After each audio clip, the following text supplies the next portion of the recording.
What's up mga kano? Isang magandang araw ng linggo sa ating lahat. Nito nakaraan nga habang nagpapatrabaho tayo ng ating planong business na tindahan ay nagluto po tayo ng tinolang manok para may pakain sa ating mga nagtatrabaho. Kapag pagod syempre at mainit ang panahon ay masarap pa rin humigop ng mainit na sabaw at syempre ito ang paborito nating lahat, ang adobong, naging adobo na, natamad na ako mag-edit, ang tinolang manok na may gulay na papaya galing sa kapitbahay. Siyempre meron tayong tanim na glad at isasama natin yung pampalasa sa ating ulam. Ang ating gulay na papaya ay siyempre binalatan, ginayat at nilamas po natin sa asin para mabawasan ang kanyang dagta. Habang nagdudupong ay nagayat na tayo ng samya at intayin natin uminit ang mantika para maigisa na po natin ang sibuyas, bawang at siyempre ang luya. Hindi makukompleto ang tinola kapag walang luya, pero mahal pa rin talaga ang kilo ng luya ngayon, hindi ko alam kung bakit. Sama na rin natin sa pag-isa yung naputi nating tanglad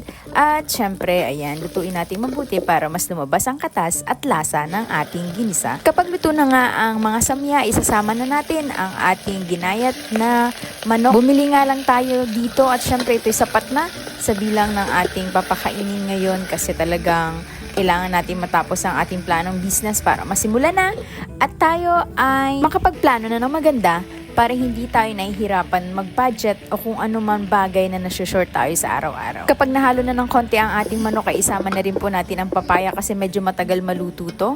Isasama po natin yan sa pag-isa sa ating karning manok at syempre ilagay na po natin ang pampalasa tulad ng pamintang durog, ng asin at kung ano pang gusto nyong ilagay dyan tulad ng magic sarap at kung ano pang magpapalasa sa ating ulam. Pakalutuin po natin mabuti at hintayin maluto ang ating karning manok at ang gulay na papaya. Ayan, takpan po natin para mas mabilis siyang maluto. Kalagay ng ating dagdag na tubig. Damang-dami lang po para hindi matabang yung lasa at masarap pa rin kapag lumabas ang katas at sariling langis ng manok na ito. Ayan, nilagay na po natin yung pampalasa nating magic sarap at syempre, lagyan din natin ng Knorr cubes na chicken para mas maging malasa talaga ang ating sabaw at masarap higupin ito kahit mainit ang panahon.